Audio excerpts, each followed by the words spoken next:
का आशीर्वाद निरंतर हम पर छत्र छाया के रूप में बना रहे, इसलिए आप सब हम सब मिलकर के संवेद स्वर में बोलें, नमोस्तु महाराज जी, नमोस्तु महाराज जी, नमोस्तु महाराज जी। ऑनलाइन पृष्ठ के माध्यम से मैं इसका सत्र का शुभारंभ कर रहा हूं। दिल्ली से, महाराष्ट्र दिल्ली से श्री दिनेश कुमार जैन जानना चाहते हैं कि भगवान बाहुबली मुनि अवस्था में 1 वर्ष तक खड़गासन में ध्यानस्थ रहे, तब वह निद्रा कैसे लेते होंगे?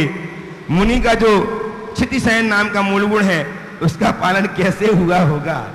देखिए, जो जागता है वही मुनि बनता है। उनकी अंतरात्मा जाग उठी थी तभी वो मुनि बने। सोने में तो हमारी सारी जिंदगी बीती है, कई जन्म बीते हैं। बाहुबली भगवान परम चैतन्य पुरुष थे, वे परम साधक थे और वे अपनी साधना की उस अवस्था में जब एक स्थान पर खड़े रहे तो वो निद्रा लिए नहीं। यद्यपि निद्रा और प्रचला कर्म का उदय 12वें गुण स्थान तक होता है। निद्रा निद्रा प्रचला प्रचला स्त्यान वृद्धि जैसे कर्म 6ठे गुण स्थान तक उदीरित होते हैं, तो वो उनका उदय था।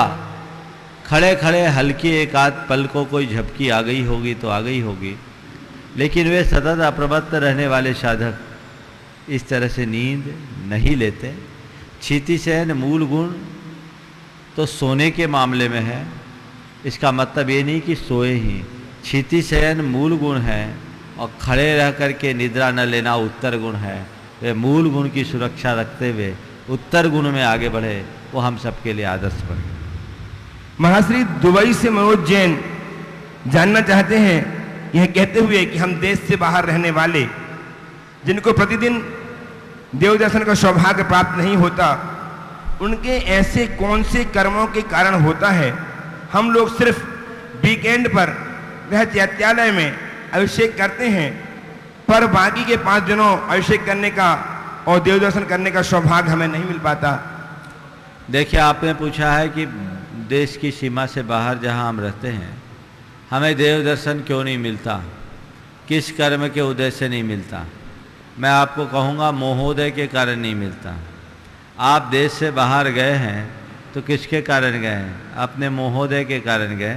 आपको पैसा कमाने का, व्यापार बढ़ाने का जो मोह था उसने आपको यहाँ से वहाँ पहुँचा दिया। तो ये मोहोदय है जिसने आपको भगवान से दूर किया। अब इस मोह का शमन हो और आपके तीव्र पुण्य का उदय हो, तब आपको देवशास्त्र गुरु का समागम मिलेगा। कोशिश करनी चाहिए कि हमेशा हम ऐसे स्थल पर रहें जहाँ हमें सच्चे देवशास्त्र और गुरु का लाभ मिले। अब चूँकि ऐसे देश काल की स्थितियों में ये हर व्यक्ति को नित्य दर्शन सुलभ नहीं होता, यह प्रैक्टिकल भी नहीं है। मैं आपकी इस बात की सराहना करता हूँ कि दूर देश में रहने के बाद भी वीकेंड में ही सही कम से कम अभिषेक पूजन तो कर लेते हैं। मुझे तो आपसे भी ज़्यादा मोहोदय उनका दिखता है जो भारत में रह करके भी भगवान के दर्शन और पूजन करने का सौभाग्य नहीं पा पाते। उनसे बड़ा भागा कौन है? ऐसा लिखा है कि जो श्रावक पर्याय को पाकर जिनेंद्र भगवान के दर्शन पूजन बंदन नहीं करते, मुनियों की सेवा नहीं करते, उन सबका गृहस्थाश्रम और मनुष्य जीवन सब व्यर्थ है। अपने जीवन को सार्थक बनाए, सच्चे देव शास्त्र और गुरु की सेवा में समर्पित रहकर। महाराज श्री यूरोप से AIA ये जानना चाहती हैं व्यथा के साथ नमस्ते करते हुए कि मेरी शादी को 12 साल हो गए हैं लेकिन संतान नहीं हुई। हम विदेश में रहते हैं, सब आधुनिक ट्रीटमेंट लिया लेकिन सफलता नहीं मिली। बहुत आकुलता होती है। कुछ समय तो मैं डिप्रेशन में थी, लेकिन आपके ऑनलाइन प्रवचनों ने मुझे मार्गदर्शन दिया, मेरी हीलिंग की। मैं, मेरे पति डेली ऑनलाइन प्रवचन संकल्प समाधान सुनते हैं, स्वाध्याय करते हैं, लेकिन फिर भी कभी कभी संतान की आकुलता से बहुत दुख होता है।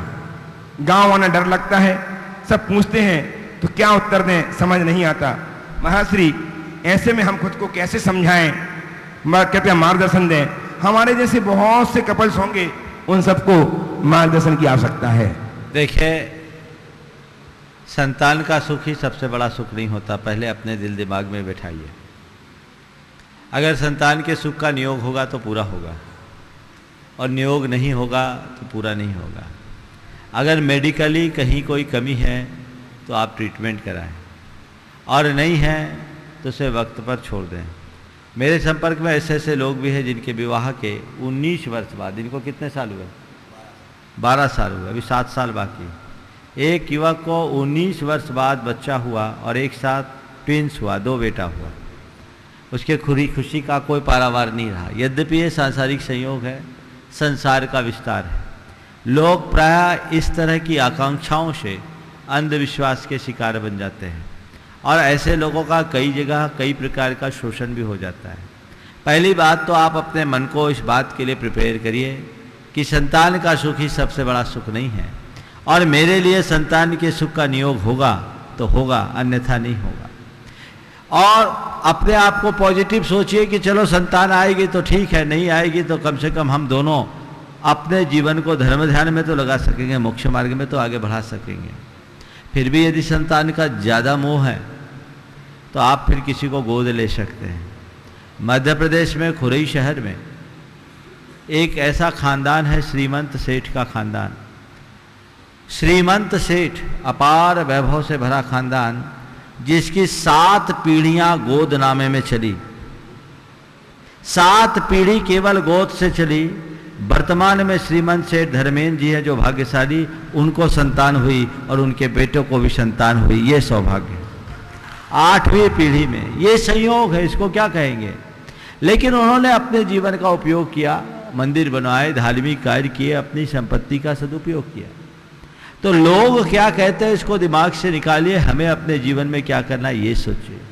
मेरे संपर्क में ऐसे अनेक दंपति हैं जिनकी संतानें नहीं हुई, और आज उन्होंने अपने जीवन में ऐसा मोड़ घटित किया है कि अब उनके अंदर संतान की इच्छा भी नहीं रही।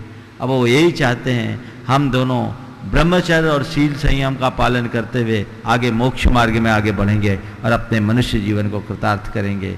एक कपल है कलकत्ता में जिनकी संतान नहीं है। वो कहते हैं महाराज, अगर आप लोगों से पहले ये प्रेरणा मिल गई होती तो शायद हम आज आपके अनुगामी होते, पर कोई बात नहीं, आज संतान नहीं तो हमारे मन में संतान की चाह भी नहीं है। हम अपने माँ बाप की जिम्मेदारी को पूरी करके अपने आत्मकल्याण के मार्ग में लगेंगे। और अगर कोई उनसे बोलता भी है कि तुम्हारा बच्चा नहीं, तो उनका कहना है बच्चे की ज़रूरत नहीं, बच्चे की ज़रूरत नहीं। ये एक सोच है। तो अपनी सोच को जो इंसान बदल लेता है वो सदैव सुखी होता है, और जो अपनी सोच को नहीं बदल पाता वो बहुत दुखी होता है। उन बहन जी से जो यूरोप में बैठ करके भी नित्य शंका समाधान या प्रवचन का लाभ ले रही हैं, उनसे और उनके श्रीमान से भी मैं ये कहना चाहूँगा कि अपने मन की स्थिरता को बनाए रखिए। आप डिप्रेशन से बहुत मुश्किल से बाहर निकली हैं, तो बस अपने आप में केंद्रित रहिए। जब तक आप आत्म केंद्रित रहेंगे, दुनिया की कोई परिस्थिति आपको विचलित नहीं करेगी। और जब आप लोगों की बातों से प्रभावित होने लगेंगे, पल पल में आपका मन विचलित हो जाएगा। तो अपने चित्त को विचलित होने से बचाना चाहते हैं तो अपने जीवन की सही दिशा पकड़े, संयोगों को समझे और उन्हें स्वीकार करें। महाश्री जयपुर से दुरीचंद जी बिलाला शास्त्री नगर के हैं। ये जानना चाहते हैं कि गांव में नीम के पेड़ कम हो रहे हैं, घरों में कड़वाहट बढ़ती जा रही है, जबान में मिठास कम हो रही है और शरीर में शुगर बढ़ती जा रही है। महाश्री, इंसान की ना तो कड़वाहट कम हो रही है और ना ही उसकी मिठास में बढ़त होती है, जबकि इंसान को ये भी पता है कि मेरे पास कितना भी हो, मरने के बाद कफन के अलावा कुछ भी हासिल नहीं होगा। फिर भी वह अच्छी सोच, अच्छे विचार, अच्छी भावना नहीं रखता। ऐसा क्यों? ये बिलाला जी के प्रश्न बहुत अच्छे होते हैं। एक बार तो इनके स्वागत में आप सब सम्मान में के ताली बजा दीजिए। आपने जो प्रश्न किया मैं ठीक ढंग से सुन नहीं पाया, इसलिए मैंने अपनी प्रश्न को अपने हाथ में लिया है। पूछा है कि गांव में नीम के पेड़ कम हो रहे हैं, घरों में कड़वाहट बढ़ती जा रही है, जबान में मिठास कम हो रही है और शरीर में शुगर बढ़ती जा रही है। महाराज जी, इंसान की न तो कड़वाहट कम हो रही है और न ही उनकी मिठास में बढ़त होती है, जबकि इंसान को ये भी पता है कि मेरे पास कितना भी हो, मरने के बाद कफन के अलावा कुछ भी हासिल नहीं होगा। फिर भी वह अच्छी सोच, अच्छे विचार, अच्छी भावना नहीं रखता। ऐसा क्यों? यही युग की विडंबना है। नीम के पेड़ कम हो रहे हैं और मैं समझ रहा हूँ कि मनुष्य अपने भीतर की कड़वाहट को बढ़ा रहा है। क्यों अंदर कड़वाहट क्यों बढ़ रही? कड़वाहट इसलिए बढ़ रही है कि हमारी सोच संकीर्ण हो गई, चित्त अनुदार हो गया। संकीर्ण सोच और अनुदार मनोवृत्ति का ये दुष्परिणाम है कि हमारी सोच का दायरा बहुत सीमित हो गया। जबान में कड़वाहट है, शरीर में शुगर बढ़ रही, ये क्या है? संत कहते हैं यदि तुम अपने व्यवहार में मिठास, वाणी में मधुरता रखोगे तो जीवन में कभी टेंशन नहीं आएगा, और टेंशन नहीं आएगा तो कभी डायबिटीज जैसी समस्या भी नहीं आएगी। अपने व्यवहार में मिठास रखना हम सबकी बहुत ज़रूरत है। अर्थोन्मुखी दृष्टि जब तक बनी रहेगी, भोगवादी चिंतन जब तक कायम रहेगा, तब तक ऐसी स्थितियां बढ़ते रहेगी। आज डायबिटीज एक महामारी का रूप लेते जा रही है। 35 साल से अधिक उम्र के लगभग 20% लोग डायबिटीज के शिकार हो रहे हैं। हर 5 में से एक व्यक्ति डायबिटीज का शिकार बन रहा है। आखिर इसकी वजह क्या है? बदली हुई जीवन शैली और दिमाग पर पड़ने वाला स्ट्रेस, इन दोनों में बदलाव आ सकता है, बशर्ते मनुष्य अपने जीवन व्यवहार में आध्यात्मिकता को प्रतिष्ठापित करे, आध्यात्मिकता से जुड़े, अपनी सोच को आध्यात्मिक बनाए, अपनी चर्या और क्रिया में अध्यात्म को प्रतिष्ठित करे। जीवन में बदलाव आएगा और निश्चित ऐसे व्यक्ति के मुख में भी मिठास होगा और जीवन में भी माधुर्य प्रकट होगा। फिर ऐसे लोग शुगर जैसी महामारी से भी शायद बच जाएंगे। इसलिए अपनी सोच को बदलिए, जीवन शैली में बदलाव, चिंतन में बदलाव, यही हमारे जीवन के बदलाव का आधार है। महाश्री इंदौर मध्य प्रदेश से मुस्कान जैन नमोस्तु करते हुए जानना चाह रही हैं कि ऑफिस में परेशानी, बच्चों को सफलता न मिलना और परिवार में अशांति का कारण हमारा कर्म है, तो क्या इन सब में कर्म दोषी है? कृपया मार्गदर्शन दें। देखिए, निश्चित रूप से हमारे जीवन में जो भी विफलताएं हैं उनकी मूल वजह हमारा कर्म है। लेकिन कर्म हमें विफलता देता है, अप्रसन्नता नहीं। कर्म हमें विफलता देगा, दे सकता है, देता है, लेकिन कर्म हमें अप्रसन्नता दे ऐसी कोई जरूरी नहीं। चाहे ऑफिस की परेशानी हो, चाहे व्यापार की परेशानी हो, चाहे परिवार की या अन्य प्रकार की असफलताएं तो हर मनुष्य के आगे आती है। लेकिन एक अज्ञानी अपने जीवन में आगत असफलताओं से प्रभावित होकर टूट जाता है, उसका मन दुखी हो जाता है, वो गहरे अवसाद और डिप्रेशन का शिकार बन जाता है। लेकिन एक दूसरा ज्ञानी है जो असफलताओं के मध्य भी सफलताओं की संभावनाओं को तलाशता है और एक दिन सफलता के शिखर को छू लेता है। कर्म का उदय मानकर अपने मन में धैर्य रखो, ये तुम्हारे मन का धैर्य तुम्हें हताश होने से बचाएगा और जीवन में नई संभावनाओं को तलाशने की प्रेरणा देगा। हमेशा हमारी कोशिश होनी चाहिए हम बंद द्वारों को नहीं, खुले द्वार को देखने की कोशिश करें। 99 द्वार बंद हो तो 100वां द्वार तो खुल सकता है, हम खुले द्वार की बात करें। अज्ञानी और ज्ञानी में यही फर्क है। इसलिए कर्म ने हमें मुश्किलें दी, लेकिन अगर हम अपनी चेतना को, अपने मन को जागरूक रखें तो उन मुश्किलों के मध्य भी अपने जीवन में स्थिरता ला सकते हैं। इसलिए हमेशा कठिनाइयों से घबराए नहीं, अपने जीवन की धारा को तदनुरूप मोड़ने की चेष्टा करें। महाश्री गुणायतन के ट्रस्टी चिरंजीव जी काला सीकर से जानना चाहते हैं कि महाश्री क्या बात है कि हम हमारी कमी बताने वाले पर क्रोध करने की बजाय उनकी अपनी कमी, धीरे धीरे बोलो, हाँ, धीरे धीरे बोलो, हाँ, हमारी कमी बताने वाले पर क्रोध करने की बजाय अपनी कमी को दूर करना श्रेष्ठ है। लेकिन ऐसा जान करके भी ऐसा नहीं करना क्या कारण है? बहुत सुंदर सवाल। हमें अगर कोई हमारी कमी बताए और हम उस पर क्रोध करें या हम अपनी कमी का सुधार करें, एक अज्ञानी व्यक्ति अगर उसे कोई कमी बताए तो उस पर क्रोध करता है, लेकिन एक समझदार व्यक्ति के लिए कोई कमी बताए तो उससे क्रोध नहीं करता, उसे धन्यवाद देता है। अच्छा हुआ तुमने मेरी कमी को बता दिया, आज तुम्हारे कृपा के प्रसाद से मैं उसे बदलने में समर्थ होऊंगा, मैं अपनी कमियों में बदलाव लाऊंगा। ऐसा वो ही कर सकते हैं जिस व्यक्ति का व्यक्तित्व सरल होता है, अभिमान मुक्त होता है, मनुष्य का स्वभाव प्रायः बड़ा इगोइस्ट होता है और अपने इस अभिमानी स्वभाव के कारण वो अपनी आलोचना बर्दाश्त नहीं कर पाता, उससे विचलित हो जाता है।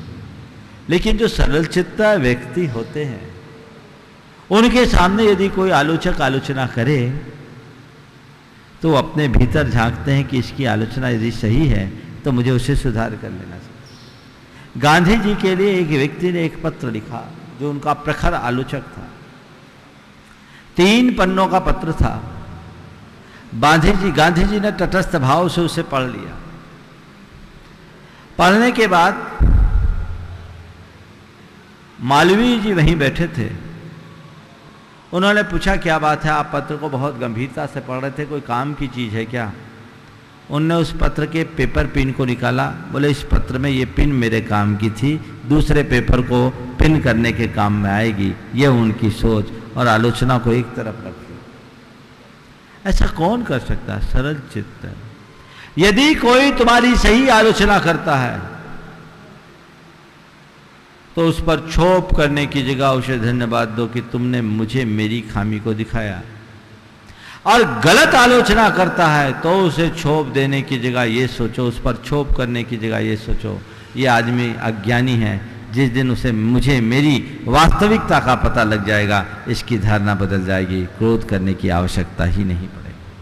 प्रत्यक्ष प्रस्तुति के माध्यम से अपनी शंकाओं का समाधान प्राप्त करने के लिए तैयार हैं। ऑनलाइन पूरा कर लो, बहुत हो गया और ठीक।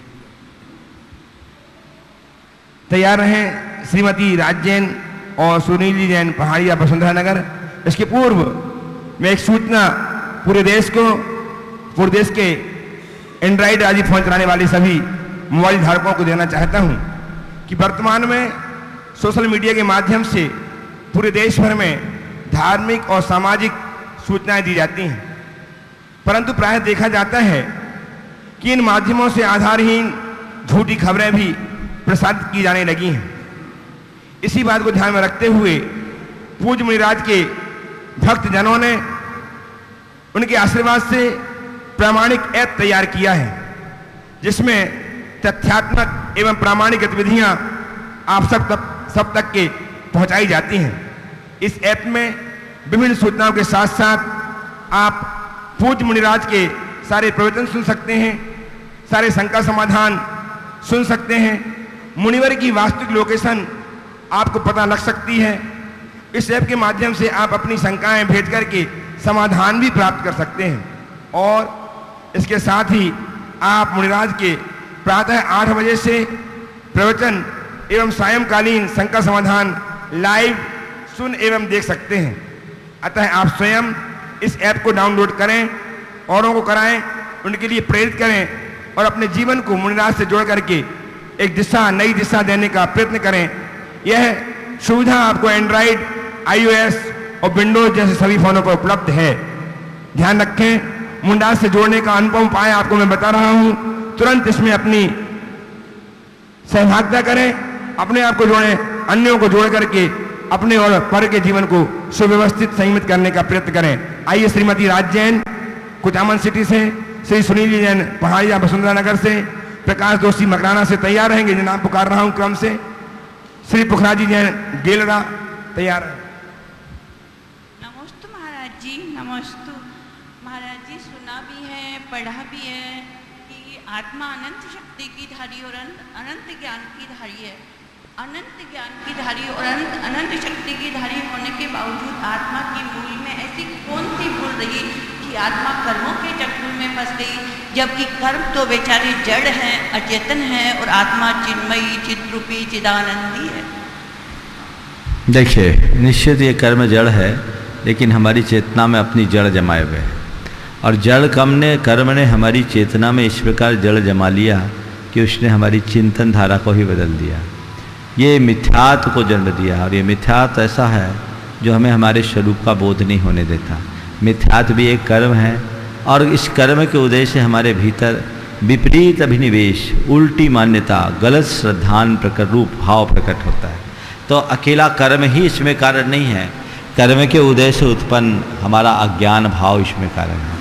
जब हम अपने अंदर के अज्ञान भाव का निवारण करेंगे, इस कर्म को काटेंगे, तब अपने भीतर की अनंत शक्तियों को प्रकट कर पाएंगे। इसलिए कहते हैं मोह महामद पियो अनादि, भूल आपको भरमतवादी। इस मोह की मदिरा का नशा जब खत्म होगा तब हमें स्वरूप का बोध होगा, भान होगा, और जब स्वरूप बोध या भान होगा तभी हमारा सच्चे अर्थों में कल्याण होगा। आइए सुनील जी पहाड़िया तैयार रहिए। श्री प्रकाश जोशी पुखराजी गेलरा। गुरुदेव के चरणों में नमोस्तु नमोस्तु नमोस्तु। हे गुरुदेव, मानव जीवन में ऐसे विशेषकर हमें क्या काम करना चाहिए जो कि हमारे जन्म की सार्थकता को सिद्ध करे? देखिए, मनुष्य जीवन को सार्थक बनाने के लिए अनेक चिंतकों ने अनेक रास्ते बताए। मैं व्यापक संदर्भ में आपसे एक ही बात कहूँगा कि मनुष्य जीवन को पाया है तो मानवीय आचरण करो, मनुष्य जीवन सार्थक हो जाएगा। मानवीय आचरण जिसमें हमारे मनुष्य जीवन के उदात्त जीवन मूल्यों की प्रतिष्ठा हो, जीवन में दया, करुणा, प्रेम, आत्मीयता और परस्परता जैसे मूल्य होना चाहिए। अपनी प्रवृत्ति में जितना बन सके हम पवित्रता रखें, अपने विचार और व्यवहार को संयत बनाकर अपने जीवन के मार्ग को प्रशस्त करने की कोशिश कर सकें, और जितना बन सके हम धर्म की आराधना करके अपने जीवन को आगे बढ़ाएं। ये सब मनुष्य जीवन को सार्थकता प्रदान करने के आधार हैं। हालांकि विभिन्न संदर्भों में इसे अलग अलग तरीके से कहा गया, पर मैं एक ही पंक्ति में कहूँगा, मनुष्य जीवन पाया, आकृति से मनुष्य बन गए, प्रकृति से मनुष्य बन जाओ, जीवन धन्य हो जाएगा। आइए प्रकाश जी जोशी और तैयार रहेंगे पुखराजी गेलरा श्रीमती आशा जी पाटनी। गुरुदेव के चरणों में त्रिबार नमोस्तु नमोस्तु नमोस्तु। गुरुदेव, मेरा प्रश्न है, मंदिर जी में कौन से कार्य नहीं करने चाहिए, और अभिषेक के बाद में जो व्यक्ति जल्दी जल्दी अभिषेक करके मार्जिन करते हैं फिर भगवान के ऊपर जल रह जाता है, तो इसमें क्या दोष लगता है? दोष लगता है तो कौन सा लगता है? देखिए, मंदिर में कुछ कार्य वर्ज्य बताए हैं और इसे असाधना कहा। 84 प्रकार की असाधनाएं होती है। इसे हर मंदिर में टांगना चाहिए, इसे उपलब्ध करा दिया जाए। उनमें से कुछ असाधना बता रहा हूँ। मंदिर में खांसना, मंदिर में जमाई लेना, मंदिर में पांव फैला करके बैठना, मंदिर में दीवार से टिकना, मंदिर में दुनिया की अन्य बातें करना, मंदिर में अपने आंगों पांगों को हिलाना डुलाना, ये सब असाधनाएँ हैं 84। पूरे गिनाऊंगा तो पूरा टाइम तुम्हारे ही सवाल में चला जाएगा। लेकिन मंदिर के ये असाधनाओं को हमारी जिनवानियों में प्रकाशित है, उसे देखना चाहिए और हर मंदिर में लग देना चाहिए कि ये असाधना के कार्य न करें। भगवान का अभिषेक परम उत्साह से विधि पूर्वक करना चाहिए।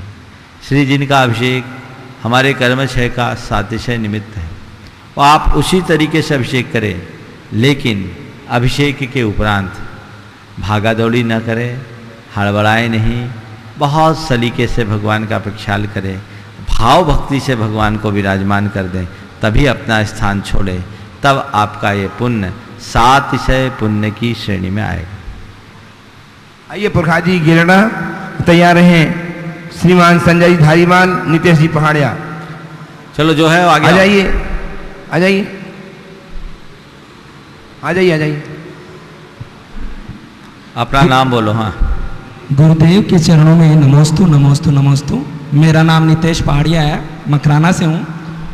गुरुदेव, वर्तमान आधुनिकता की होड़ में प्रत्येक व्यक्ति कई बार ऐसे कार्य कर रहा है जो उसकी पहुंच से परे होते हैं। उदाहरण, शादी ब्याह के लिए अपन, चाहे व्यवहारिकता जीवन के लिए, उच्च वर्गीय की होड़ा होड़ में निम्न और मध्यम वर्गीय लोग मर रहे हैं। क्या अनेकांतवाद के सिद्धांत के कारण हमारे पास कोई ऐसे दिशा निर्देश एक जगह से उपलब्ध नहीं हो पा रहे हैं कि उन दिशा निर्देशों की अनुचित पालना के अभाव में हमें यह पता नहीं रह पाता कि हमें ये कार्य करने चाहिए नहीं करने चाहिए, और क्या हमारा समाज इस दिशा की ओर शने शने ह्रास का कारण तो नहीं बन जाएगा, ह्रास की प्रवृत्ति की ओर तो नहीं बढ़ रहा है, ऐसी मेरी शंका है, कृपया समाधान। बहुत ज्वलंत मुद्दे को आपने उठाया। ये हमारे समाज की विकृत होती हुई सोच का उदाहरण है, जहाँ हमारी मूलभूत परंपराओं की उपेक्षा की जाने लगी और एक अर्थहीन प्रतिस्पर्धा में मनुष्य उलझने लगा। इसके दुष्परिणाम सामने आ रहे हैं और तनाव, कुंठा, हताशा के लोग शिकार हो रहे हैं। वस्तुतः ये सब अपव्यय है। इसके लिए समाज में एक चेतना जगानी चाहिए और जगनी चाहिए। हर समाज के व्यक्ति इस विषय पर गंभीरता से विचार करें कि हम अपने सामाजिक रस्मों को निभाने में अपव्यय को कैसे रोकें। जो आवश्यक है उसके व्यय का मैं निषेध नहीं करता, लेकिन केवल प्रदर्शन के नाम पर इस तरह की बात करना हमारे देश के संसाधनों की भी बर्बादी है और समाज की उन्नति में भी बाधक है। एक व्यक्ति के ऐसे कृत्य से अनेक लोग प्रभावित होते हैं। हो सकता है कोई व्यक्ति सक्षम हो तो वो इसे कर दे, लेकिन एक सक्षम व्यक्ति कई अक्षम व्यक्ति को अनेक प्रकार की चिंताओं में डाल देता है। मुझे ऐसा लगता है कि इस विषय में सामाजिक जागरूकता होनी चाहिए। मुझे ये बात सुनकर के बहुत अच्छा लगा कि मकराना की मुस्लिम समाज ने अपने शादी विवाहों के फिजूल खर्ची पर पूरी तरह रोक लगा दिया। ये सही है? क्या सिस्टम हुआ है, थोड़ा लोगों को बताओ। बिल्कुल सही है।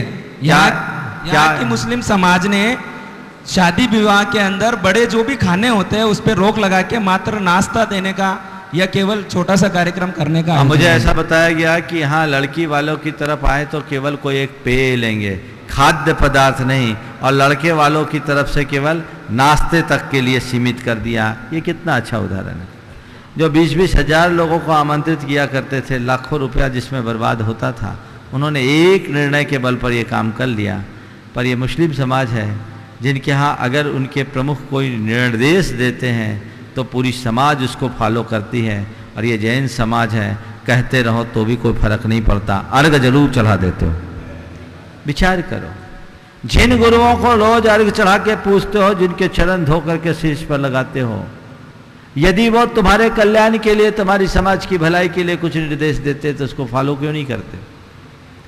एक चेतना जगानी चाहिए और इसके लिए समाज के युवा वर्ग को आगे आना चाहिए कि हम इन सामाजिक कुरीतियों के खात्मा के लिए कटिबद्ध हैं, संकल्पबद्ध हैं। हम इन बुराइयों से समाज को बचाना चाहते हैं ताकि हमारे आने वाली पीढ़ी की भलाई हो। ये व्यर्थ के दिखावे में हम कहीं के नहीं रहेंगे। और आज वाकई यही स्थिति बन रही है। ऊपर से चमक दमक है, भीतर से सब खोखले हैं। आखिर कब तक चलेगा? एक दिन सब पस्त हो जाएंगे। इसलिए इससे पहले कि हम पस्त हों, अस्त व्यस्त हों, अभी से अपने अंदर एक जागरूकता होनी चाहिए, सामाजिक बदलाव की शुरुआत करनी चाहिए।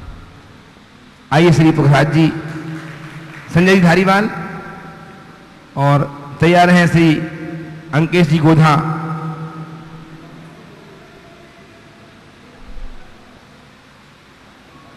हाँ, बोलिए बोलिए। नमोस्तु गुरुदेव, नमोस्तु गुरुदेव, नमोस्तु गुरुदेव। आपने मखना नगरी के पधार के बहुत उपकार किया। मैं ये चाहता हूँ या मखना जैन समाज पूरा, श्वेतांबर और दिगंबर, कि ऐसा मैं आशीर्वाद बन दो कि हमारा एक दोनों गुरु समाज का कॉमन भवन बने और जिसे लोग पूरे भारतवर्ष में याद करें और मिसाल दें कि मकड़ा में देखो कैसा एक मिसाल का उदाहरण है। दिगंबर और श्वेतांबर समाज एक मंच में और एक जगह है और वो हमेशा रहता रहे। और मेरी यही भावना है कि ऐसा हमें आशीर्वाद दीजिए कि ये काम आप मकड़ा प्रवास आपका यादगार प्रवास बने। बहुत सुंदर सुझाव आपने रखा है। मुझे यहाँ आकर के बड़ी प्रसन्नता हुई कि यहाँ दिगंबर श्वेतांबर दोनों परंपराओं के लोग बड़े मिलजुल करके रहते हैं और इस सभा में भी सब पूरी तरह से सहभागी, और मैं 2 दिनों से देख भी रहा हूँ। ये एक उदाहरण है और आज ये समय की आवश्यकता है। पूरे देश भर की जैन समाज को इस दिशा में सोचनी चाहिए, जहाँ सारे पंथों और मान्यताओं को एक तरफ करके हम जैन के नाम पर सब एक हों, हमारी आवाज़ एक हो, इसकी शुरुआत होनी चाहिए। हम सब भगवान महावीर के अनुयायी हैं, हम सब जैन धर्म के अनुयायी हैं और हमें उसी जिनत्व को ध्यान में रख करके चलना होगा, तभी हम कुछ आगे बढ़ पाएंगे। यदि हम अपनी धार्मिक कट्टरताओं को इसी तरह एक दूसरे पर थोपने की चेष्टा करेंगे तो निश्चित हम बहुत पिछड़ जाएंगे। ऐसे ही जैन समाज बहुत पिछड़ी हुई है, और न पिछड़े इसके लिए आवश्यकता है एक नई सोच लेकर समाज को आगे बढ़ाने की। आपने जो ये भाव व्यक्त किया है, यहाँ एक भवन होना चाहिए, बहुत अच्छी बात है। कब तक महाराजों को इससे उससे मांग करके ठहराओगे? साधु संतों के लिए और सामाजिक कल्याण के कार्यक्रमों के लिए, समाज के लिए इसकी पहल करनी चाहिए, और मिलजुल करके एक ऐसा उपक्रम करे जिससे एक पूरी की पूरी समाज लाभान्वित हो और समाज का हित हो सके। अंकेश जी गोधा आ जाएं और तैयार हैं श्रीमती सुशीला कोटेचा बुराबड़। ममता मेहता तैयार है। ममता मेहता, चलो जो श्रीमती नाम आ नगीना रहा है जैन, जल्दी उठो, जिसके नाम में एक दो नाम। श्रीमती नगीना जैन, श्री सूर्य प्रकाश जी मकराना, श्री अंकित कोठारी, सूर्य प्रकाश जी। नमस्तु गुरुदेव, नमस्तु गुरुदेव, नमस्तु गुरुदेव। मैं सूरज जैन मकराना से। महाराज श्री, आपने सवेरे प्रवचन में फरमाया था आदमी को खाली हाथ आता है और खाली हाथ चला जाता है, और एक कटु सत्य भी है। और इस सत्य के साथ में फिर भी इंसान को सब पता रहता है मेरी छोटी सी जिंदगी है, क्योंकि पहले तो बड़े आशीर्वाद देते थे भाई 100 साल जी, पर आज के इस भौतिक युग में और वैज्ञानिक युग में आदमी की उम्र जो जो छोटी होती जा रही है, जैसे कि एक्सीडेंट भी केस होते हैं, वो सत्य है, और बीमारी से भी ग्रसित होके ज़्यादातर जाते हैं। तो आप हमें ये मार्गदर्शन दें कि हम पाप के बंधन तो बांधते जा रहे हैं, तो पुण्य के बंधन बांधे सरलता से, ऐसा हमें मार्गदर्शन दें। पाप के बंधन को काटेंगे तो पुण्य का बंधन अपने आप प्रगाढ़ होगा। लेकिन मुझे ऐसा लगता है कि आज लोग पुण्य के बंधन को प्रगाढ़ करने की दिशा में कुछ नहीं कर रहे हैं, पुण्य को भोगने में लगे हुए हैं, और पुण्य के भोगने का साइड इफेक्ट ये हो रहा है कि पाप बांध रहे हैं। इसलिए अपने जीवन को बैलेंस करना चाहते हो तो पुण्य को भोगो मत, पुण्य को त्यागो। तुम जितना पुण्य को त्यागोगे नया पुण्य बंधेगा, और जितना पुण्य को भोगोगे उतने पाप के भागी बनोगे। छोटी सी जिंदगी को बैलेंस करना है तो हमेशा इसी दिशा में आगे बढ़ना हो। आइए किरण जी झांझरी कुचामन से, और तैयार हैं अजीत जी पांड्या कुचामन से, कमल दादा कुचामन से तैयार रहेंगे।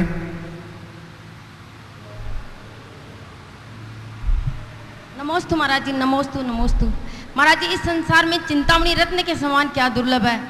आज ये भौतिक युग में मनुष्य को सब कुछ पाना सुलभ हो गया है, तो क्या दुर्लभ है चिंतामणि रत्न के समान पाना। सबको पता है क्या दुर्लभ है, लेकिन वही समझ में नहीं आता मैं क्या करूं। दुर्लभ लही जो चिंतामणि, त्यों पर्याय लही तस्तनी।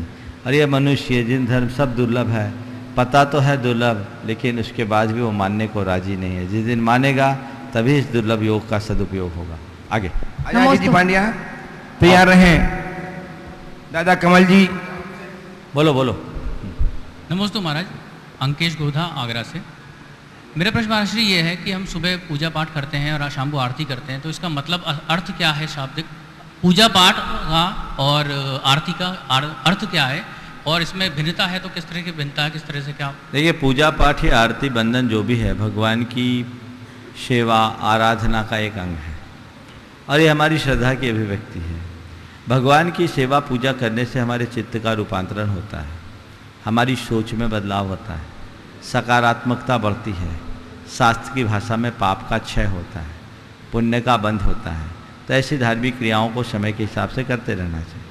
अब आपने पूछा है इसमें अंतर क्यों है, तो इसे अलग अलग लेखकों ने लिखा, जिसके जो हृदय के उद्गार थे उन्होंने उसे शब्द दे दिया।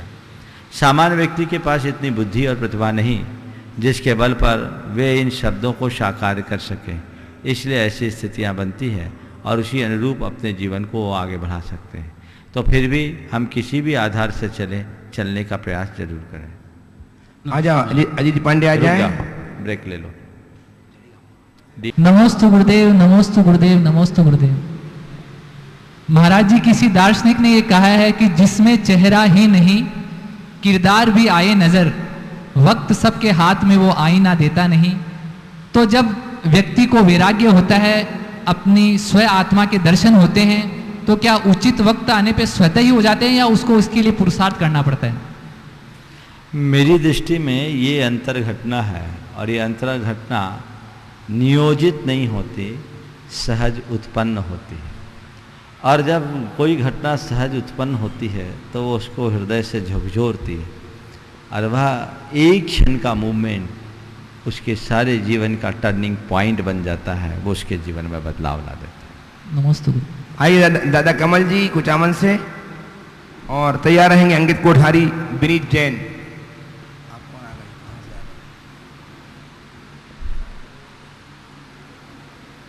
हाँ बोलो बोलो भाई। सुरेश कुमार जैन। महाराज जी नमस्ते नमस्ते नमस्ते। महाराज जी मैं ये पूछना चाहता हूँ कि ये संसार कब तक चलता रहेगा? हाँ, ये संसार कब तक चलता रहेगा? एक क्रियाएं कब तक चलती रहेंगी? एक कब बदलेगा? जैसे रात में खाना बन रहा है, चले रात में बारात चढ़ रही है, आपकी बात मैं समझ गया, बैठिए। रात में सब खा रहे हैं, हो गया, भाषण मत दो, प्रश्न करो। जो बोल रहा हूँ सुनो, सार में सुनो, आंसर सुन लो। सुनाने आए हो कि सुनने आए हो? समझ गए? जब तक ऐसा चक्कर चलेगा संसार चलता रहेगा। अपने भीतर के ज्ञान को जगाओगे तभी संसार सिमटेगा। चलो आगे, नेक्स्ट। आइए कमल जी, दादा कमल जी कुचामन सिटी से तैयार रहेंगे, अंकित कोठारी, विनीत जैन मकराना से, और तैयार रहेंगे सुमित जैन। महाराज श्री नमोस्तु नमोस्तु नमोस्तु। आजकल की जो नई पीढ़ी है महाराज श्री, नई पीढ़ी जो हमारी जैन समाज की नई पीढ़ी है, वो जैन समाज से रास्ता भटक के दूसरी ओर जा रही है।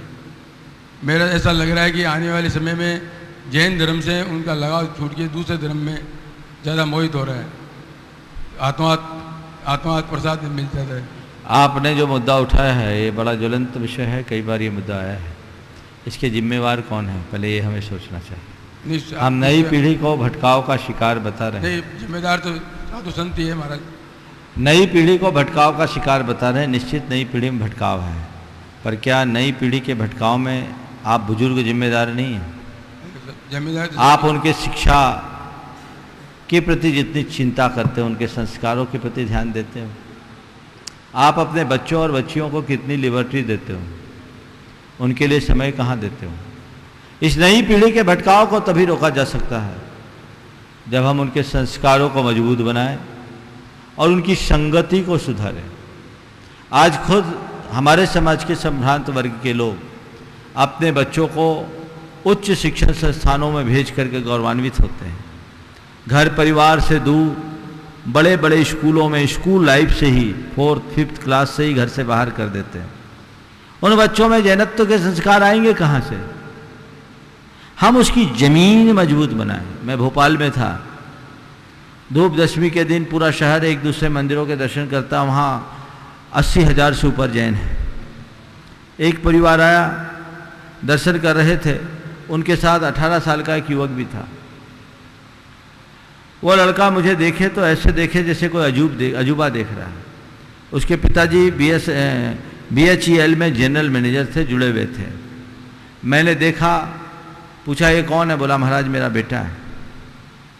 और उसने अपने बेटे से कहा कि बेटा महाराज को प्रणाम कर। वो बड़ा सकपकाया, उसे कुछ समझ में नहीं आया, जेब में हाथ डाले। महाराज को प्रणाम कर, अपने महाराज जी हैं। जब 2 दफे और बोला कि महाराज को प्रणाम कर, तो उसने बड़ा पसोपेश में अपने जेब से हाथ निकाला और ये प्रणाम की मुद्रा करके बता दी।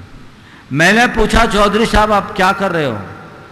उन्होंने तत्क्षण कहा महाराज दोष इसका नहीं, दोष मेरा है। मैंने इसे शुरू से बाहर पढ़ाया। पहले मैं हरिद्वार में था, उसने कभी दिगंबर मुनि के दर्शन नहीं किए। इसके बाद बाहर इसको मैंने देहरादून के स्कूल में पढ़ाया, बाहर ही पढ़ा, और ये बच्चा अभी 12th करके इसी साल यहाँ आया है। आज पहली बार किसी दिगंबर मुनि के मेरे कहने पर इसने दर्शन किया है। इसलिए इसको पता ही नहीं कि मुनि महाराज की वंदना कैसे की जाती है, उन्हें नमोस्तु कैसे बोला जाता है। गलती मेरी है, और महाराज मेरी गलती भी इसलिए कि मैं खुद धर्म से बहुत लेट जुड़ा। काश मैं पहले जुड़ गया होता तो ऐसी पुनरावृत्ति नहीं होती। तो मैं ये कहना चाहता हूँ कि इस तरह की गलतियों से आप बाज आइए, और वैसी स्थिति निर्मित हो कि आपके बच्चे आपकी बात को काटे, उससे पहले आप उन्हें इतना मजबूत संस्कार दे दें कि बात काटने की बात तो दूर है, इशारे की भी उपेक्षा न करे। तब जिन शासन की परंपरा आगे बढ़ाई जा सके। आइए अंकित जी कोठारी, और तैयार हैं विनीत जी, सुमित जी, अतिशय जैन, श्रीमती मैना पहाड़िया। गुरुदेव के चरणों में 3 बार नमोस्तु नमोस्तु नमोस्तु। गुरुदेव, मैं एडवोकेट विष्णु जी कुमावत कुचामन सिटी की तरफ से आपके सामने ये प्रश्न लेकर आया हूँ। वो आपका नियमित रूप से जिनवाणी चैनल पर शंका समाधान का कार्यक्रम रोज़ देखते हैं और आपसे बहुत ही प्रेरित है। और वे ये जानना चाहते हैं कि हिंदू रामायण और जैन रामायण में रावण के वध पर जो है अलग अलग बताया गया है, इसमें मतभेद क्यों है? देखिए, ये तो अपनी अपनी कथाओं का प्रवाह है। वैदिक परंपरा में रामचंद्र जी को अवतार के रूप में माना गया है और रावण को एक आतताई राक्षस, और उनका एक कंसेप्ट है कि इन आतंकी आतताई शक्तियों का अंत अवतार करते हैं। इसलिए रामचंद्र जी के हाथों रावण का वध बताया है। जैन मैथोलॉजी के अनुसार, जैन धर्म के अनुसार रावण प्रतिनारायण था, लक्ष्मण नारायण थे। नारायण के हाथों ही प्रतिनारायण का वध होता है और ये एक नियोग होता है। तो नियोग के तहत रावण ने जब राम लक्ष्मण का वध करने के लिए अपना सुदर्शन चक्र चलाया तो वही चक्र 3 प्रदक्षिणा देकर लक्ष्मण के हाथ आ गया।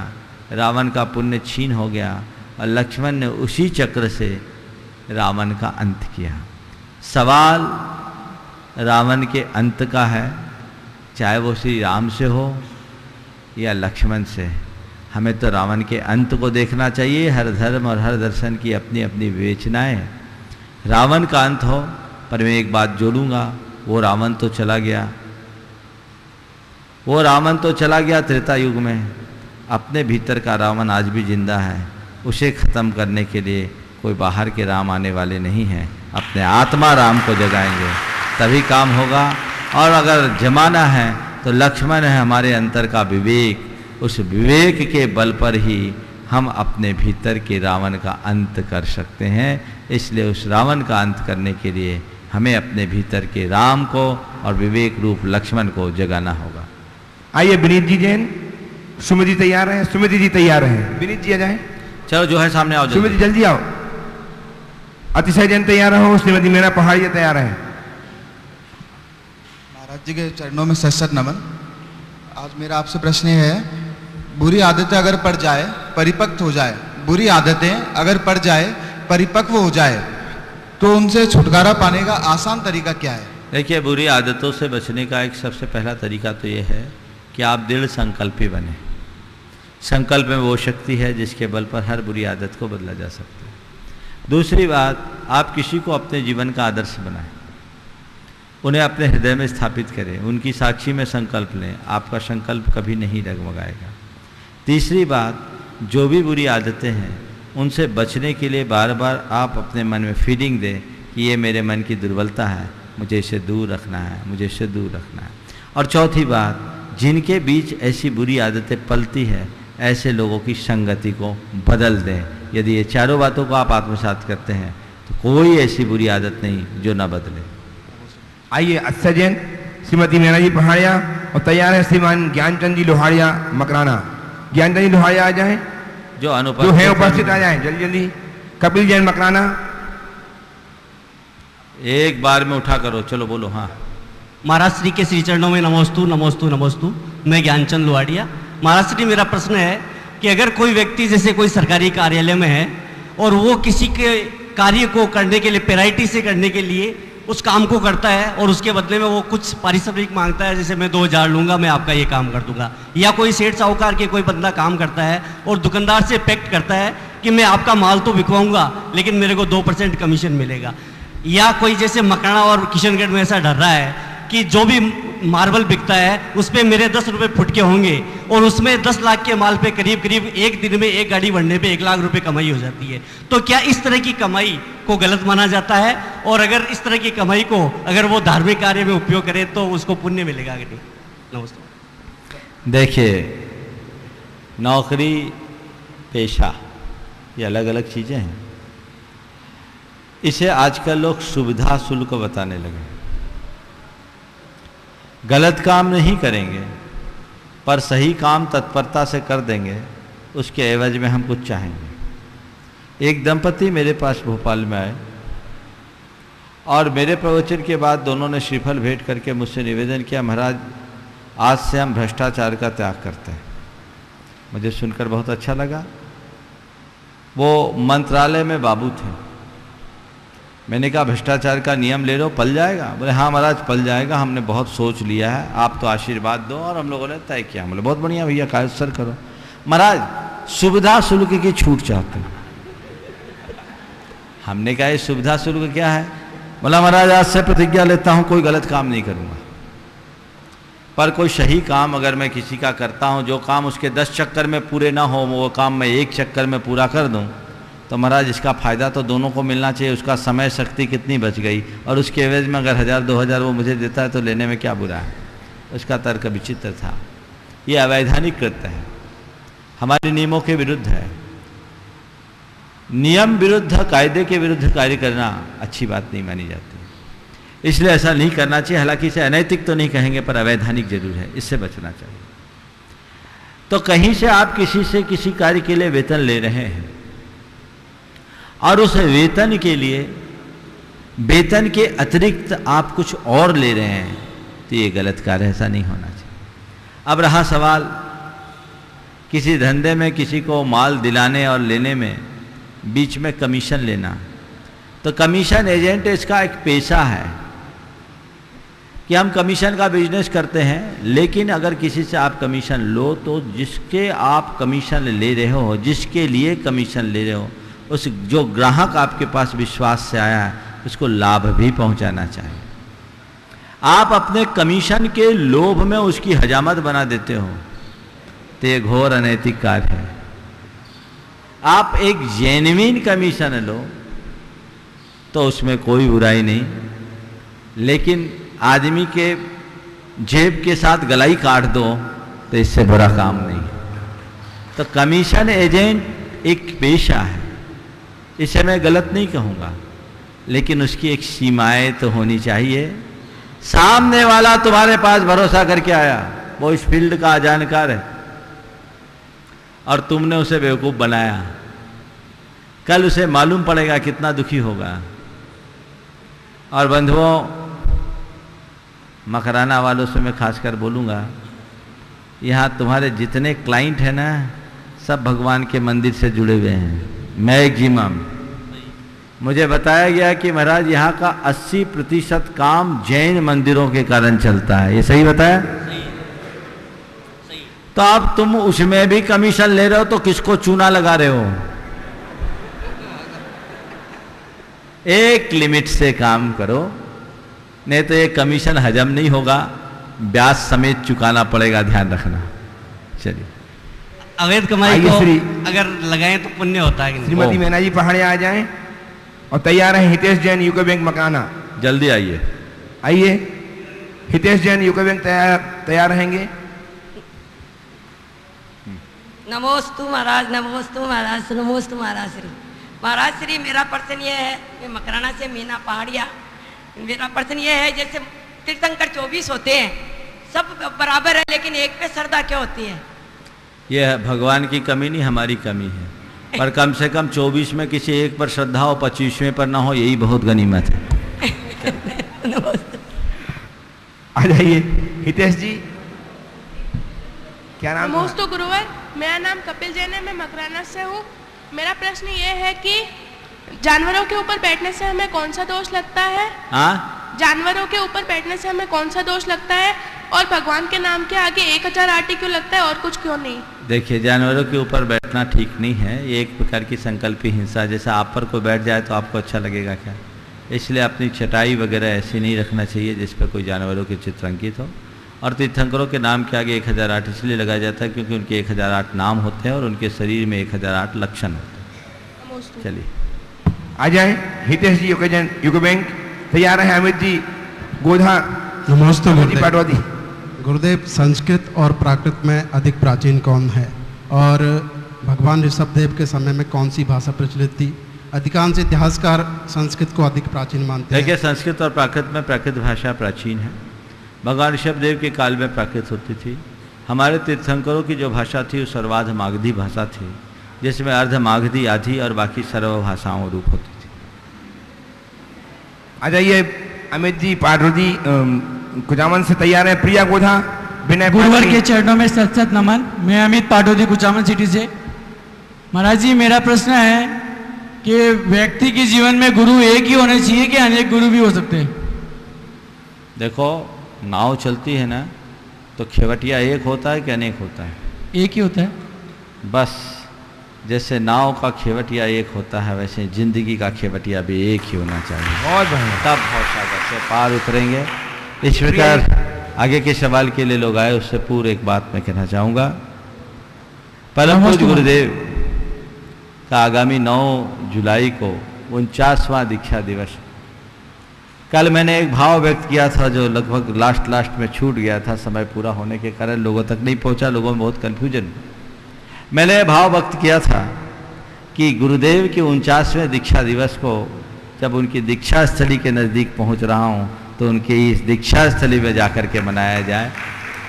और निश्चित वो अंदर का एक भाव था, और ये आज घोषित सुबह कर दिया गया है कि आगामी 9 जुलाई को परम पूज्य गुरुदेव का 49वां दीक्षा दिवस हम सब लोग उनकी दीक्षा स्थली अजमेर में मनाएंगे। लेकिन मैं एक बात स्पष्ट कहूँगा, अभी हमने दीक्षा दिवस मनाने के लिए आशीर्वाद दिया है, चातुर्मास का कोई कार्यक्रम हमारा सुनिश्चित नहीं। 9 जुलाई और चातुर्मास के कार्यक्रम में काफ़ी देर है, फिर भी जहाँ जिसका भाग होगा वहीं होगा। लेकिन मैं देखता हूँ ये लोगों के अवेयरनेस का द्योतक है। इस शंका समाधान के बाद मैं ऊपर पहुंचा नहीं कि व्हाट्सएप आना शुरू हो गए। लोगों ने मेरा तो चातुर्मास भी घोषित कर दिया और प्रवेश की तिथि भी डिक्लेयर कर दी, जो अभी मैं नहीं जानता। पर यह तय है कि 9 जुलाई अजमेर में होगी, और अजमेर में परम पूज्य गुरुदेव का 49वां मुनि दीक्षा दिवस हम सब लोग धूमधाम से मनाएंगे। और इस विषय में किसी के बीच कोई कन्फ्यूजन शेष नहीं रहना चाहिए। आज यहीं पर परम पूज्य, हाँ पूछिए, प्रश्न जल्दी पूछिए। नमोस्तु नमोस्तु नमोस्तु महाराज जी। महाराज जी, मैं पूछना चाह रही थी कि हम अभी जिन कर्मों से जूझ रहे हैं, वो कर्म कितने पुराने हो सकते हैं? हमारे जो कर्म हैं, जो कर्म हम पे आने वाले हैं, वो कर्म हमारे पे जैसे आ रहे हैं, तो उनको हम किस तरीके से निवारण आपका आशय समझ गया। आप ये पूछना चाह रहे हैं कि हम आज जो भोग रहे हैं वो कितने पुराने कर्मों को भोग रहे हैं, और अभी जो हम बांध रहे हैं उन्हें कब तक भोगने को मजबूर हो सकते हैं। शास्त्र की भाषा में अगर हम विचार करें तो अनंत जन्म पुराने कर्म भी हम आज भोग रहे हैं, और अभी जो हम बांध रहे हैं वो अनंत भवों तक भोगने लायक बांध रहे हैं। ऐसे कर्म शास्त्रीय भाषा में कर्म की स्थिति 70 कोड़ा कोड़ी से अधिक नहीं होती, लेकिन 70 कोड़ा कोड़ी में भी, सागर की आयु में भी, उम्र सागर की कालावधि में भी हम अगर एकेंद्रीय से पंचेंद्रीय तक के संपूर्ण जीवन को जोड़ें तो अनंत जन्म हो सकते हैं। इसलिए इस अनंत का विच्छेद करना है। जिन शासन के अनुरागी बनो, भगवान के चरणों में शरण ग्रहण करो और अपने जीवन का उद्धार करो। इसी शुभ भाव के साथ यहीं पर विराम। बोलिए परम पूज्याचार्य गुरुवर श्री विद्यासागर जी महाराज की। गुणायतन जैन धर्म का एक अति महत्वपूर्ण ऐतिहासिक कदम होगा, जो सारे लोक के जीवन के गुणात्मक परिवर्तन का आधार बनेगा, और जीवन का गुणात्मक परिवर्तन ही मोक्ष मार्ग में सहायक होगा। इतिहास का हिस्सा बनने का अवसर कुछ ही जीवों को प्राप्त होता है, या यूं कहिए कि कुछ भाग्यशाली जीव ही ऐसे कल्याणकारी अवसर का लाभ उठा सकते हैं। आइए आप भी यथाशक्ति दान करें, इस मुहिम का हिस्सा बनें।